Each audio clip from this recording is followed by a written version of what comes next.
Hi everyone, in this video I'll be going through some tips for finding more efficient F2L and S2L solutions for Mega.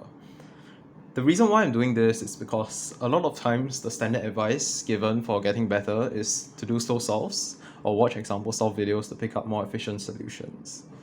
But this tends to be a very long and frustrating process because it's kind of difficult to know what to look out for, and also it requires you to rely on finding isolated solutions for cases as and when they come up.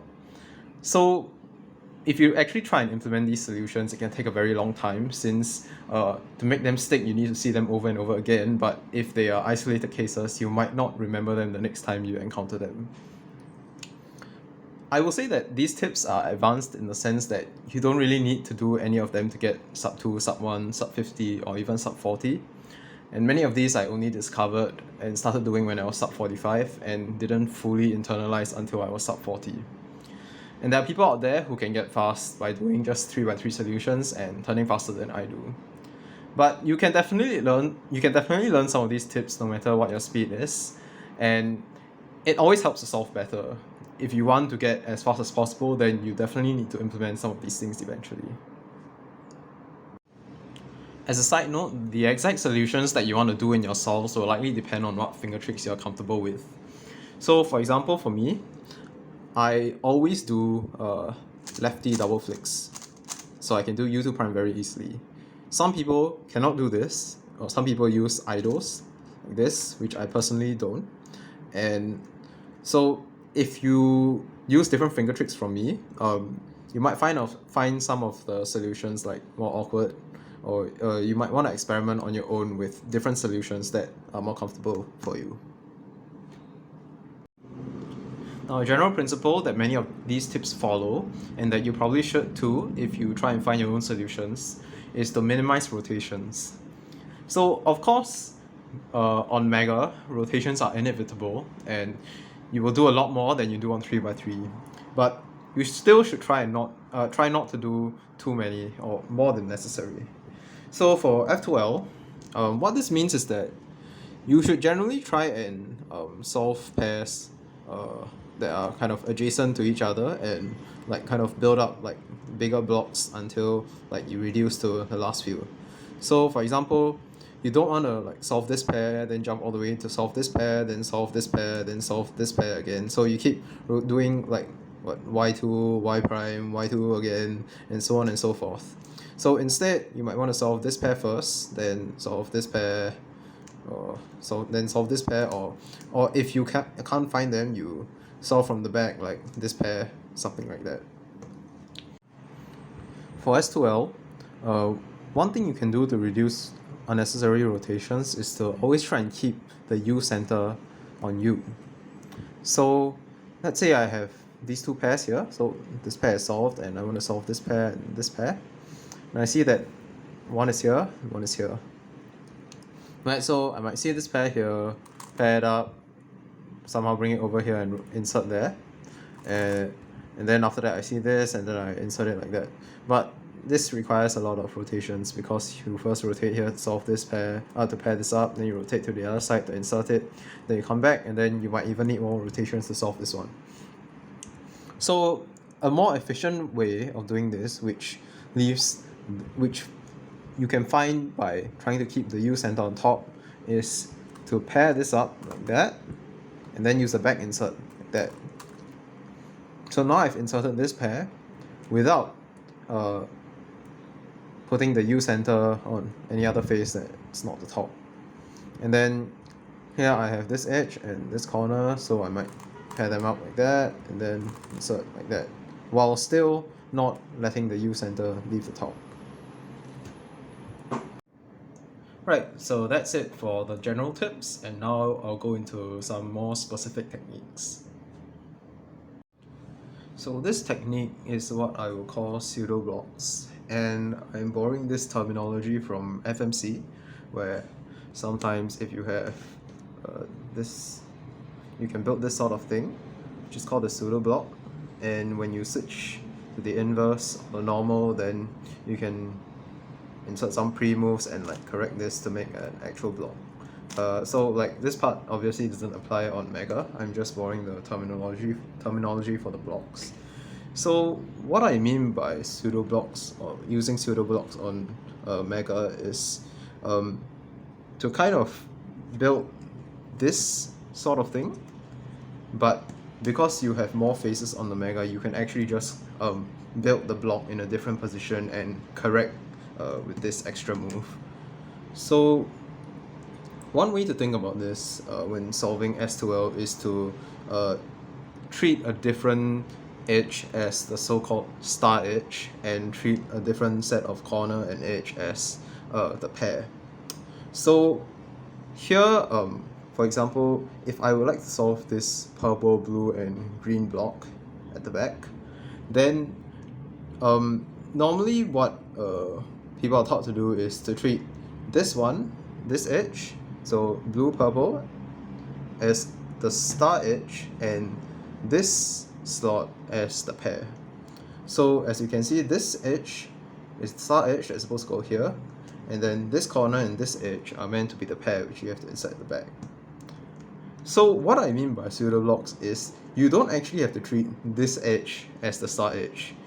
You can actually have a much shorter solution if you treat this edge as the star edge and this corner and this edge as the pair.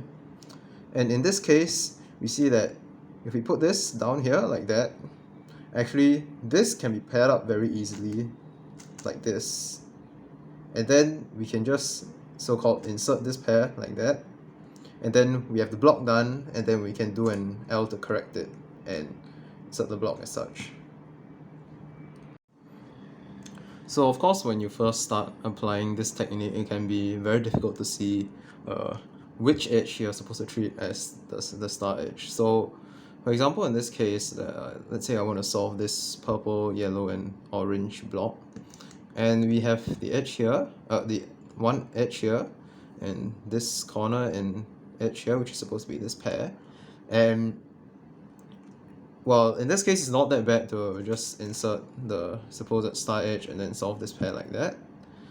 But actually, if you treat this as the star edge instead, you can insert this pair very easily like this. And one of the most useful applications of this technique is when you have terrible cases like here, your star edge that you normally use is flipped, your corner is stuck here, your other edge is over here. So in this case, if instead of treating this one as the star edge, you treat this one as star edge, just put it there, then now we have a standard case we can solve like that. This technique is aimed at reducing rotations during S2L. So the basic idea is that you want to kind of manipulate the slots that you solve so that you don't rotate or do as many unnecessary rotations during your S2L stage. So let's say in this case, we have this edge solved over here, and then we have this slot here and this slot here. So normally when you learn how to solve a Mega, like the traditional way to do this is like you treat this as a solve star edge, and then you find the pieces to insert here and insert here. But the problem with this approach is that to solve this slot, it is kind of by default that you rotate this way and solve it with your U layer on the left like that, and then so you have to rotate like this and rotate back again, which is unnecessary. So the way to get around this is to use these F prime and F move setups. So in this case, if I just use the conventional way, I might be tempted to rotate like this, and then I see this corner here and oh, the edge is here, so I set up to some F2L case, like maybe like that, and then I insert and so on. Actually, in this case, if you just do an F prime, this becomes a 3-move insert. That. Now, of course, this is a very easy case, so I'll show you some other cases where the benefits are much greater. So here we have a case where not only does doing this save you the rotation, it also gives you a much shorter solution. So if you look at this case here, this is normally solved using triple sexy on 3x3. But actually, you can save a lot of moves by doing this F prime setup. And now, you might think of using triple sexy again, but actually you don't need to, because you have this entire face that does not have any solved pieces, so you can use this to your advantage. So what you can do is, you move this corner out of the way, you flip this edge like that, you pair this, you make this pair like that at the back, then you just insert it like that. So again, it looks like this. Now some of you might notice that this is very geared towards people who solve S2L rotating the mega clockwise, which is what I do. That's why this is how this F prime and F move setup move thing was how I thought of this, discovered this technique. But if you rotate the other way, not to worry. In fact, it might be to your advantage as if you're a right-handed solver, because instead of doing F and F prime moves, which technically you still can do if you are comfortable with using lefty moves, but otherwise what I've observed in a lot of people who rotate clockwise, like LML, what they do is they use R and R prime instead. So instead of solving from this angle, they solve from this angle. And now, so the point of this technique is to avoid doing stuff like this, where you rotate and then you solve this pair like that, because then you have to rotate back, right, which is unnecessary. So if you set this slot up to the front with the R, then you can just solve this pair normally, and you do an R prime to correct this. Now, in my opinion, one of the most important things when solving F2L and S2L efficiently is to not only know how to solve individual pairs and blocks, but also know when to use them. Because it's often the case that, it is always the case that there are multiple ways to solve whatever you want to do. And some might be less moves than others, but that doesn't mean that that is the best or most efficient solution. So the example here I'm going to show is about when to use back inserts during F2L. So what's back insert? So it's basically making use of the extra faces of the mega to solve F2L pairs from the back. So in this case, we have this blue-red pair here, and if we were on a 3x3, we would kind of rotate and solve like this. But because of the extra face that the mega has, we can actually insert this pair directly into the back from this angle using this L2 move. Insert like that, then do an L2 prime. So this is an example of a back insert. And in this case, I would choose to do a back insert. And the reason is that I see that for my F2L, right, the last slot that I have is over here in the front. So because I need to solve the pieces here, I don't want to rotate from this position unnecessarily. So if I don't do a back insert here and I rotate all the way to this side, solve it like that, then I have to rotate again and find my piece there. On the other hand, if I do a back insert here, not only do I not have to rotate back, I can also spend time looking for the pieces for this slot. So in this case, I might see that the edge is here, then I know, oh, okay, the next thing I have to look for is the corner. So the process of doing my back insert, I see this corner here, then I can go straight into this pair immediately. On the other hand, let's say we have this case over here. So I'm approaching it from this angle. I have this purple and yellow pair here. So in this case, I would not do a back insert. Why? Because my last slot is all the way over here, purple-green. And from this angle, I don't see any purple or green pieces. I don't see the corner and I don't see the edge.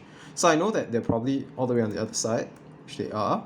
And even then, if I insert with a back insert from this angle, I have to rotate all the way to the other side to solve this.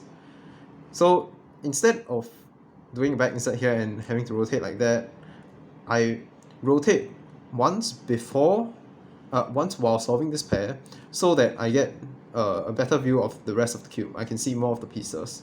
Then in the process, I insert this like that, and then I rotate again, but now while I was solving this pair, I can already see this face, so I already know that the corner is here and the edge is here.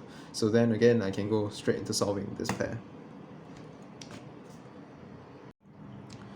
So this principle of choosing your pair order wisely also applies very well to choosing which F2L pairs to do first, and in general what order to do them in when you see multiple pairs that you might want to do. So in this case, for F2L we have this pair solved, and then when I rotate to this angle, I see I have this green-red pair and this purple-yellow pair. So then we have the question of, should I do this one first or this one? In this case, I would choose to do the purple-yellow one first, even though the red-green one is easier to pair like that. Why? Because since I already have this pair solved, it is better. So in the ideal situation, if I want to reduce rotations, right, I would solve this pair, then this pair, then this pair, then this pair, then this pair, or go the other way around. And of course, this is not the best way to do it in every solve, because you might have this pair stuck all the way at the other side and so on. So if it's not convenient, then yes, of course you shouldn't stick to this type of order. But here we have the option of doing so, because one of the pairs is purple yellow, which is this pair over here.